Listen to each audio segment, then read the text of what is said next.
Hi, today we will explain the storyline of a movie titled The First Omen, released in 2024. Okay, let's get right to the story. Once upon a time, a virgin girl volunteered to bear the child of a cross between a demon and a human. Later, their descendants would give birth to the embodiment of demons in human form. A priest named Harris warned Father Brennan not to be fooled by the child's innocence. Father Harris then gave him a photo of a baby girl with the word Sienna written on the back. He believed that the baby in the photo was now grown up. Father Brennan's next task was to find that child. After that conversation, Father Harris died tragically in front of Brennan. Sometime later, in 1971, a young nun-to-be named Margaret arrived in Rome, Italy. A young priest named Gabriel and Cardinal Lawrence picked her up at the airport. Lawrence greeted her enthusiastically, remembering Margaret as a young girl. On the way, they witnessed a protest organized by young people. Lawrence told Margaret that young people today no longer believe in authority, whether governmental or religious. For this reason, he hoped Margaret could lead young people to trust them again. A few minutes later, they arrived at the convent. The senior nun, Sister Silva, immediately took her on a tour of the convent and the orphanage they ran. Sister Silva explained that they took in unwed mothers who gave birth there and cared for them. One of their charges, Sister Angelica, was now a nun who helped care for the children. After the tour, Sister Silva let Margaret wander around on her own. She looked at a board with pictures of children, one of which stood out as belonging to Carlita Scianna. Seeing one of the doors open, Margaret entered without hesitation. Inside, a young girl was drawing on the floor. However, there was something strange about the girl's behavior. Fortunately, Sister Silva arrived and prevented the girl from disturbing Margaret. It turned out that the girl was Carlita, whose picture Margaret had just seen. Before leaving, Carlita gave Margaret a mysterious picture. Sister Silva said that Carlita was deliberately confined to a different ward so as not to disturb the other children. After that, Sister Silva turned her attention to Margaret and took her downstairs, introducing Luca, the driver who would accompany Margaret wherever she went. That evening, Margaret returned to the inn where she was staying with Luce, a cheerful nun-to-be. Margaret seemed fascinated by her open appearance, unlike most nun-to-bes. It turned out that Luce wanted to have as much fun as possible before dedicating herself as a nun. Before going to bed, Margaret and Luce got to know each other better.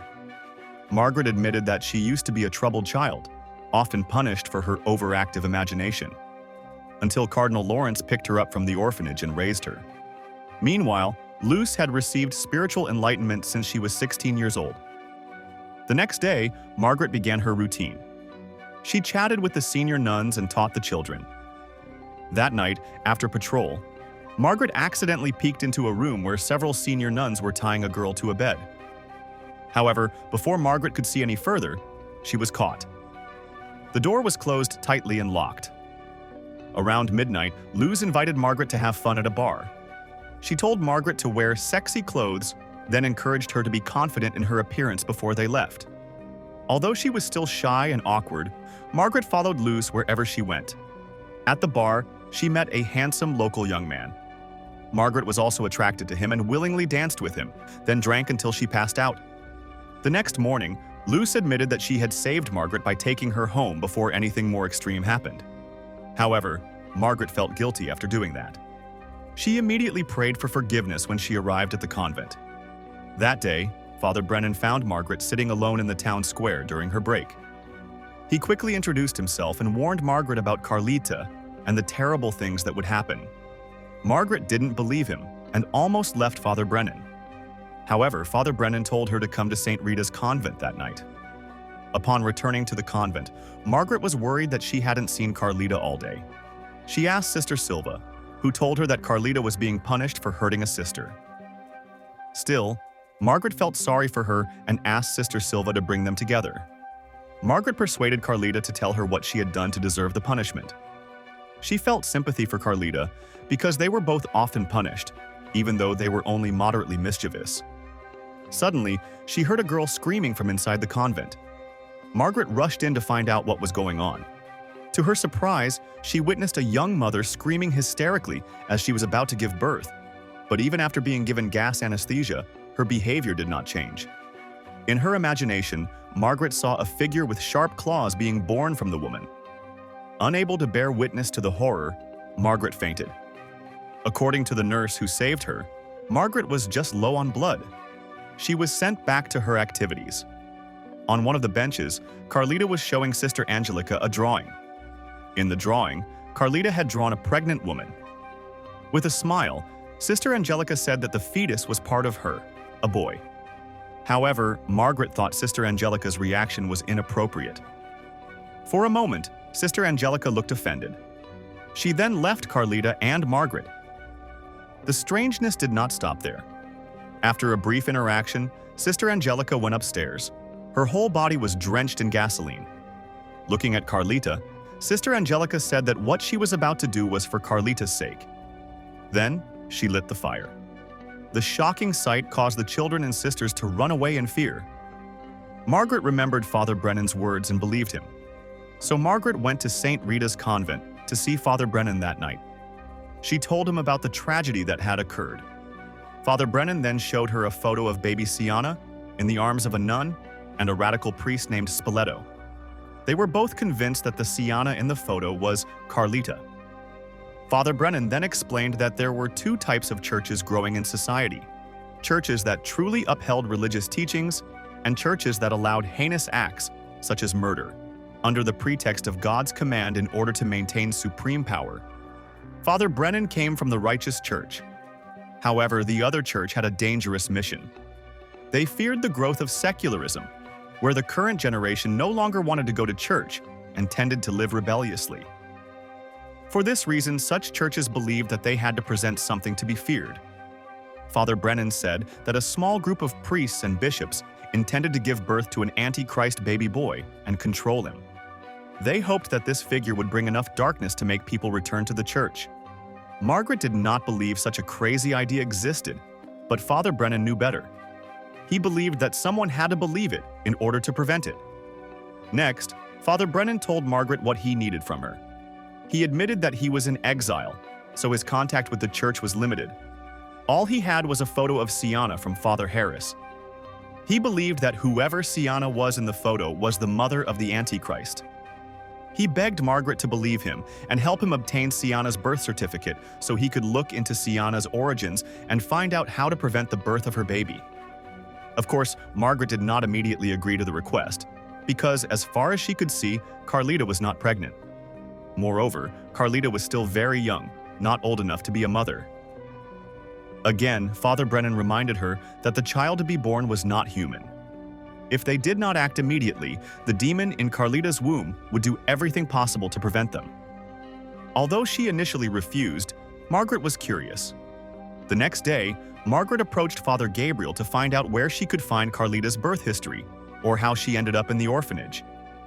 However, this attempt failed because a nun looked at her suspiciously. That afternoon, Carlita and the other children were allowed to go for a walk, accompanied by the nuns and priests. They went to an art gallery where Carlita felt suspicious that Margaret was staring at her. Since she had been caught, Margaret tried to ask if anyone had ever bothered Carlita. Although Carlita was hesitant, she said she didn't know. However, she said she often saw bad things, whether they were just her imagination or real. Margaret tried to neutralize Carlita's concerns. She admitted that she used to see bad visions like that too, but over time she learned that her mind was deceiving her. Carlita didn't like Margaret's statement, which seemed to accuse her of lying. She immediately apologized. A few minutes later, riots broke out around the art gallery. The nuns rushed to secure the members and their children back on the bus, pushing through the crowd of violent demonstrators. Somehow Margaret was trapped in the middle of them. She hallucinated that she was being attacked by wild animals, which made her hysterical. In the distance, Sister Silva witnessed Margaret's unusual behavior and became concerned. After helping the children get ready for bed, Sister Silva asked Margaret to talk to her privately. Sister Silva and Cardinal Lawrence thought Margaret was ill, so they agreed to postpone Margaret's vows. In addition, she was concerned that Margaret's closeness to Carlita would have a bad influence on Carlita, given her troubled childhood and tendency to hallucinate. Therefore, Margaret was warned to stay away from Carlita before more severe consequences ensued. Hearing this decision, Margaret felt very upset. She tried to defend herself and Carlita. However, Sister Silva would not listen. Margaret returned to the inn. However, on the way, Margaret saw Paulo, the young man who had danced with her at the bar a few nights ago. Strangely, Paulo did not want to talk to Margaret. He seemed frightened and apologetic. He kept avoiding Margaret without looking left or right while holding his head. As a result, a car hit Paulo, and he did not survive. The incident made Margaret feel guilty, and she couldn't sleep well. She remembered Father Brennan's message.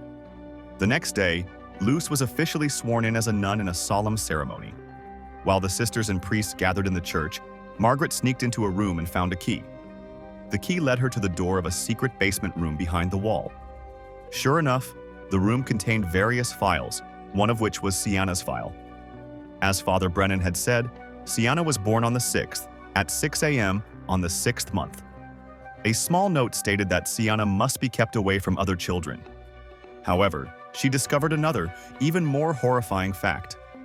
There was a stack of files with the name Sienna and serial numbers on them, some of whom were born healthy and some of whom were born disabled. She gasped when she realized that this practice had been going on for a long time. Margaret decided to take everything. Nervously, she pulled Carlita along with her. All the nurses who seemed to know what Margaret was doing chased her into a room to secure her and Carlita. However, the door was broken down. She and Carlita screamed hysterically, struggling in the nurse's grip. When Carlita screamed, Margaret saw the mark of 666 engraved on the roof of Carlita's mouth. This discovery shocked her. She managed to give a distress signal to Father Gabriel before being dragged to the punishment room. Long story short, in the dimly lit punishment room, Margaret heard mysterious whispers coming from a picture painted behind the doormat.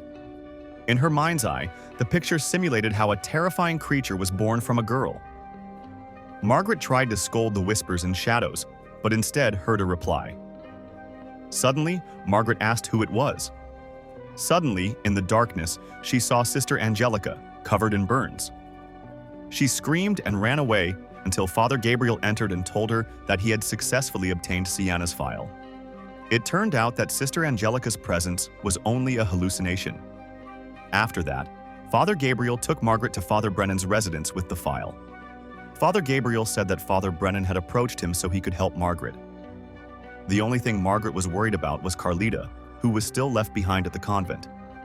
However, Father Brennan begged them to focus first on finding Sienna to uncover the group's crimes. They then shared the files to study them one by one. File after file, they always found data on disabled babies. When Father Brennan explained how the hybrid beasts wanted to destroy humanity, Margaret had an epiphany.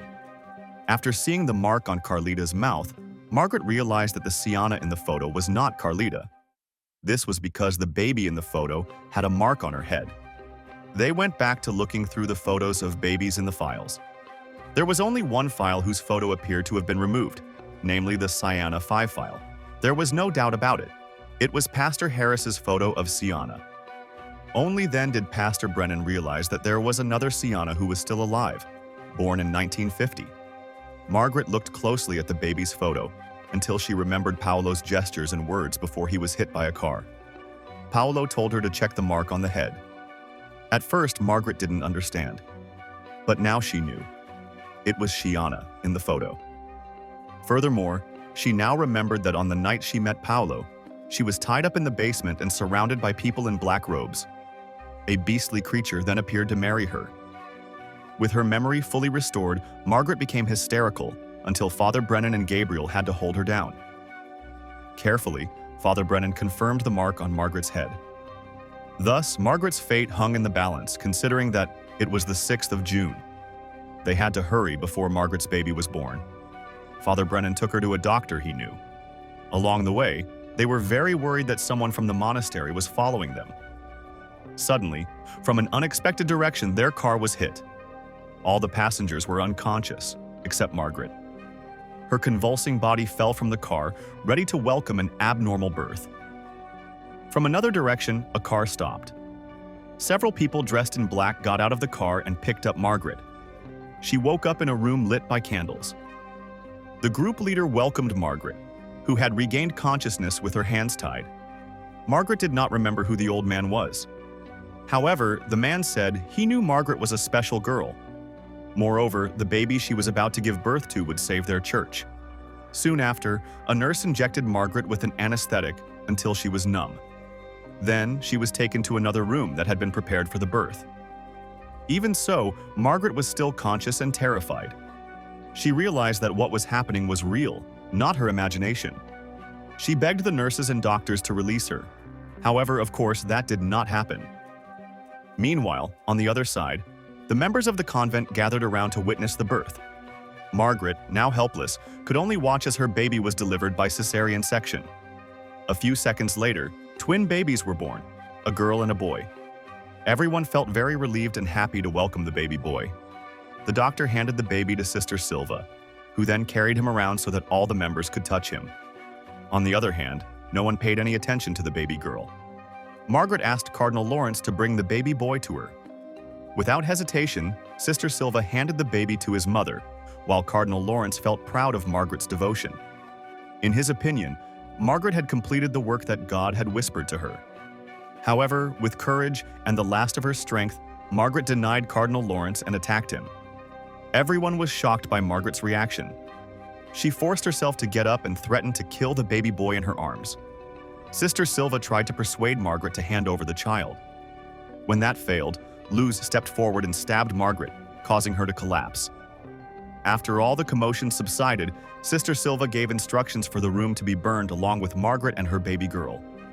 All the members left the room, but they didn't know that Carlita was lurking in a corner.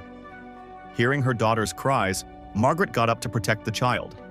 Suddenly, the area was engulfed in flames, and Carlita entered to lead Margaret out.